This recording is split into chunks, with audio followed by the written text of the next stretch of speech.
लेकिन उन लोगों को नहीं पकड़ पा रही है जिन्होंने पेपर लीक की घटनाओं को अंजाम दिया, और इसलिए नहीं पकड़ पा रही है कि अभी उपचुनाव के अंदर आपने उनको बुला के कहा कि हम आपको पकड़ रहे हैं, उन्होंने कहा पकड़ो मत, हम हमारी पार्टी की जमानत जब्त करा लेंगे, ये लो टिकट आपके हिसाब से, और 5 जगह जमानत जब्त करा ली कांग्रेस पार्टी ने।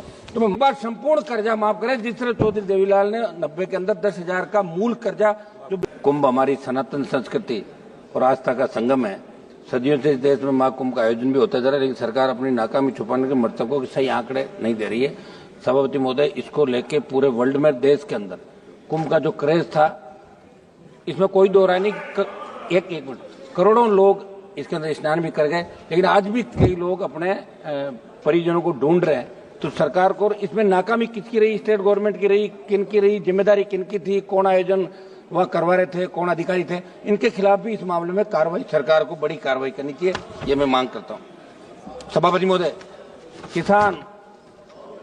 किसान और एमएसपी, किसान कर्ज माफी का कल भी मेरा सवाल था। सभापति महोदय, जो कृषि बजट आप लाए उससे शायद 2 गुना 3 गुना किसानों पर कर्जा होगा देश के अंदर। 33,52,446 करोड़ का कर्जा देश के किसानों के ऊपर है। मैं मांग करता हूं कि आप इस कर्ज को माफ करें। आप हर चीज जब कह रहे हैं, और इसमें कोई दो राय नहीं कि जवान और किसान ने आपको लगातार 2 बार सत्ता के शिखर पर बिठाया, और पूर्ववर्ती सरकार ने भी कोई बहुत बड़ा किसानों के लिए नहीं किया, लेकिन आज आप करो, आप ये क्यों करोगे, उन्होंने नहीं किया, 60 साल नहीं हुआ, 70 साल नहीं हुआ, आज तो आप लोग हो। तो किसान कर्ज माफी की मैं मांग दोहरा रहा हूं कि पूरे देश के अंदर राजस्थान सहित आप किसान का कर्जा माफ करें। एमएसपी खरीद पे जो गारंटी कानून की आपने बात करी थी, तीनों कृषि बिल 700 किसानों की शहादत के बाद आपने लिए, तो मैं मांग करता हूं कि तमाम ये राइडर जो 25 क्विंटल का आप रखते हैं, 25 क्विंटल हम खरीदेंगे, बाद में नहीं हटाएंगे, इस राइडर को हटाते, बाद में नहीं कर, राइडर को हटाते हुए तमाम खरीद आप करें, ये मैं आपसे मांग करता हूं। किसानों की आर्थिक स्थिति सुधरेगी, बूस्टर डोज मिलेगा। एक बार संपूर्ण कर्जा माफ करें, जिस तरह चौधरी देवीलाल ने 90 के अंदर 10,000 का मूल कर्जा, जो ब्याज से शायद 1,80,000 2 लाख, तब आप लोग भी इसी चाहते हैं तो माफ किया था, ये मैं मांग करता हूं। सभापति महोदय, अग्निवीर जो लेके आए, निश्चित रूप से देश के अंदर हमारे जवानों के अंदर जज्बा था। बहुत रैलियां, मेरा घर स्टेडियम के सामने नागौर के अंदर बच्चे दौड़ने के लिए आते थे, शेखावाटी के अंदर, हरियाणा, यूपी, पंजाब, लेकिन अग्निवीर आने के बाद जो सेना के अंदर क्रेज था जाने का, वो खत्म हो गया। मंत्री जी, आप मेरी तरफ देख रहे हैं, इसके अंदर आप करें कि हमारे बच्चे सेना के अंदर जाएं। और इन्होंने, रक्षा मंत्री जी ने एक बयान दिया कि अग्निवीर को लेके जाने की इच्छुक युवाओं, सेना के सम्मान को हम लोग बहुत रख रहे हैं, और लिखा कि अग्निवीरों को कार्यमुक्त होने के बाद कौशल प्रमाण पत्र दिया जाएगा। तो कौशल प्रमाण पत्र के लिए सेना के अंदर थोड़ी जाते हैं। हमारी जो सेना है, वर्ल्ड की सबसे नंबर 1 सेना, थल सेना, हमारी एयरफोर्स, हमारी नेवी। तो मैं मांग करूंगा कि अग्निवीर की योजना को समाप्त करके पूर्व की भांति सेना भर्ती रैलियां चालू की जाए। और हमारी एयर रेजिमेंट का मामला, हमारे अलवर से मंत्री जी आते हैं, गुजर रेजिमेंट का मामला, तमाम रेजिमेंट जो पहले यहाँ देश के अंदर थी, उन रेजिमेंटों की पुनर्स्थापना करें, नई रेजिमेंट बनाए जो लड़ाके देश के अंदर, जो मार्शल जातियां हैं, वो चाहती कि हमारी रेजिमेंट भी सीमाओं पर लड़े, तो उन रेजिमेंटों की स्थापना भी आपको करनी चाहिए, ये मैं मांग करता हूं। सभापति महोदय, हमारे राजस्थान के अंदर पेपर लीक के मामले बहुत हुए पूर्ववर्ती सरकार के समय, और अब भी एक आध पेपर लीक की घटनाएं हुई। एसआई भर्ती, जिसके अंदर आरपीएससी के एक सदस्य को पकड़ा और 50 ट्रेनी एसआई जेल के अंदर, उनमें कुछ की जमानत हो गई। मैं आपको याद दिलाना चाहता हूं, जब सड़कों पर आप लड़ रहे थे, हम भी लड़ रहे थे, आपने कहा था कि तमाम जो पेपर लीक हुआ राजस्थान के अंदर, जिसमें ईओ भर्ती, आरओ भर्ती, सीएचओ भर्ती, लाइब्रेरियन भर्ती, वरिष्ठ अध्यापक, व्याख्याता सहित कई भर्तियों के पेपर आउट, और आरपीएससी के अध्यक्ष को भी गिरफ्तार किया गया था। हाल ही में 2 आरपीएससी से तो गिरफ्तार किया, मगर आपकी सरकार पर्दे के पीछे बैठे मगरमच्छों को नहीं पकड़ पा रही है। एसओजी जा तो रही है, लेकिन उन लोगों को नहीं पकड़ पा रही है जिन्होंने पेपर लीक की घटनाओं को अंजाम दिया, और इसलिए नहीं पकड़ पा रही है कि अभी उपचुनाव के अंदर आपने उनको बुला के कहा कि हम आपको पकड़ रहे हैं, उन्होंने कहा पकड़ो मत, हम हमारी पार्टी की जमानत जब्त करा लेंगे, ये लो टिकट आपके हिसाब से, और 5 जगह जमानत जब्त करा ली कांग्रेस पार्टी ने। तो मैं मांग करूंगा कि आप इस एसआई भर्ती को रद्द करें, कोर्ट का बहाना नहीं बनाएं।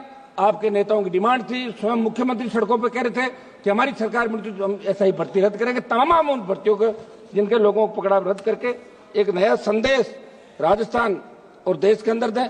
सभापति, सीबीआई के मामले खुद राजस्थान के हमारे बहुत चर्चित मनोहर राजपुरोहित अपहरण की जांच हाईकोर्ट के निर्देश के बाद सीबीआई ने अभी तक शुरू नहीं की। लंबे संघर्ष के बाद लवली कंडारा एनकाउंटर की जांच तो शुरू हो गई, सीबीआई ने कर दी, लेकिन बाड़मेर जिले के कमलेश प्रजापति फर्जी एनकाउंटर की जांच के अंदर कुछ नेताओं के नाम आ रहे हैं, वो जांच सीबीआई ने अभी चालू नहीं की। हम चाहते कि इसमें क्या कार्रवाई सदन को मालूम पड़ना चाहिए। जोधपुर में अनिता जाट हत्याकांड के मामले में स्टेट पुलिस द्वारा चार्जशीट दाखिल करने के 5 दिन बाद सीबीआई ने एफआईआर दर्ज की है। मैं बात इसलिए कह रहा हूं कि सीबीआई पर लोगों का भरोसा है, इसलिए सीबीआई राजस्थान से जुड़े तमाम मामले जो दिल्ली में पेंडिंग है, हमारे 4 मंत्री राजस्थान चाहते हैं, स्वयं लोकसभा अध्यक्ष भी राजस्थान चाहते हैं, मैं उनको भी कहना चाहूंगा कि सीबीआई के मामले के अंदर त्वरित अनुसंधान होकर दोषियों के खिलाफ कार्रवाई करें तो कड़ा संदेश अपराधियों के अंदर जाएगा। सवद महोदय, आबकारी नीति आपके माध्यम से हाल ही में राजस्थान की भाजपा सरकार जो आबकारी नीति लेकर आई, मंत्री जी थोड़ा एक मिनट, राजस्थान का मामला, आबकारी नीति जो राजस्थान की सरकार लेके आई है, वैसे तो हम शराबबंदी के खिलाफ जो आंदोलन में राजस्थान का हमने हिस्सा लिया कि शराबबंदी होनी चाहिए।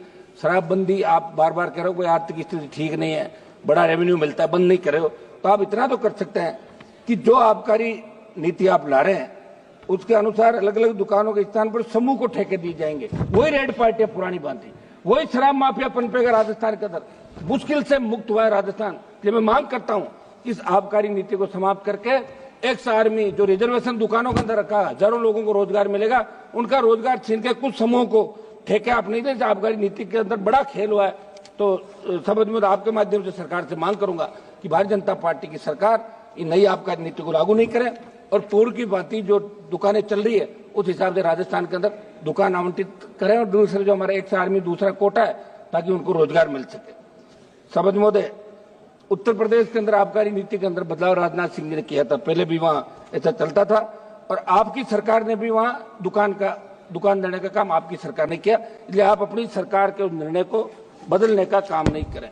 समझ महोदय, निवेश के अंदर प्रधानमंत्री जी राजस्थान में विसर्जन राजस्थान नाम के कार्यक्रम का उद्घाटन किया।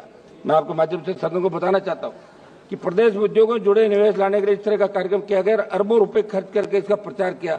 एक तरफ, दूसरी तरफ राजस्थान राइजिंग से प्रदेश में निवेश की तैयारियों के बीच 20% निर्यात घट गया। कारण यह कि भारत सरकार के कस्टम विभाग के बड़े अधिकारी ने राजस्थान में बार बार जांच आपत्तियों के नाम पर व्यापारियों को तंग करना शुरू कर दिया था। समझ महोदय, महंगाई के बारे में बताना चाहूंगा कि सरकार ने अभिभाषण में आत्मनिर्भर भारत और अर्थव्यवस्था के विकास की बात की, लेकिन जमीनी हकीकत कुछ हो रही है। महंगाई चरम पर, आम जनता की क्रय शक्ति लगातार घट रही है। खाद्य पदार्थों, ईंधन, रसोई के दवाओं की कीमतें आसमान छू रही है। पेट्रोल डीजल के दामों में लगातार बढ़ोतरी हो रही है। 2014 से 24 के बीच अंतर्राष्ट्रीय बाजार के अंदर प्रति बैरल क्रूड ऑयल की कीमतें घटी थी, लेकिन आपने फिर भी 100 रुपए से ज्यादा पेट्रोल डीजल पे कीमत आप ले रहे हो, तो आम आदमी को आप राहत दें, वो आपका मतदाता है, ये मैं मांग करता हूं। समझ महोदय, फसल बीमा, सबसे बड़ा घोटाला फसल बीमा के अंदर हो रहा है। अब आपने एक नया कर दिया क्रॉप कटिंग, और अगर फसल आपने बो दी और वो उगी नहीं तो उसका ही आप उनको बीमित कर रहे हो। जो खड़ी फसल है उसको भी श्रेणी के अंदर लिया जाए और फसल बीमा कंपनियां जो है, हम दिशा की मीटिंग के अंदर बुलाते, दूसरे उसमें बुलाते, कोई आता ही नहीं, कोई सही जवाब नहीं देता। तो फसल बीमे का, प्रधानमंत्री फसल बीमा का जो आप प्रचार कर रहे हो, प्रत्येक व्यक्ति को राहत मिले, प्रीमियम लेने के बाद उसका हक भी बनता है। इस दिशा में फसल बीमा में सुधार आपकी सरकार को करने चाहिए। समझ महोदय, ये जो क्लेम कई लोग फर्जी तरीके से उठा रहे, एक रिपोर्ट के मुताबिक इन दिनों जिले के 8 मेरी गांव में 2000 खेतों का 300 करोड़ का क्लेम फर्जीवाड़े से उठा लिया। ये प्रधानमंत्री जी फसल बीमा योजना की सार्थकता का लाभ असली। एक मिनट साहब सुनो, 1 मिनट में समाप्त कर रहा हूँ सभापति जी, 1 मिनट सभापति जी, 1 मिनट, आधा मिनट, एक विषय हो रहा है मेरा, तो इस पे फसल बीमा पे नए सिरे से करें। एक विषय हमारा अलवर से मंत्री जी आ रहे हैं सर, मुख्यमंत्री जी को 1 मिनट साहब, सभापति जी आधा मिनट साहब, आधा मिनट सर, हम रात को 12 बजे तक कोरम पूरा करते हैं, ऐसे क्या कर रहे हो? आधा मिनट दे साहब। सभापति जी, अभी हमारे राजस्थान पुलिस के सहायक उप निरीक्षक स्वर्गीय सुरेंद्र कुमार चौधरी ने 11 दिसंबर 2024 को राजस्थान के मुख्यमंत्री महोदय के काफिले की सुरक्षा करते हुए एक गाड़ी तेज आ रही थी, प्राणों की आहुति दे दी। और अलवर से हमारे मंत्री जी आ रहे हैं, इनसे भी मिले, उपराष्ट्रपति से मिले, मुख्यमंत्री जी उनके घर पे भी गए।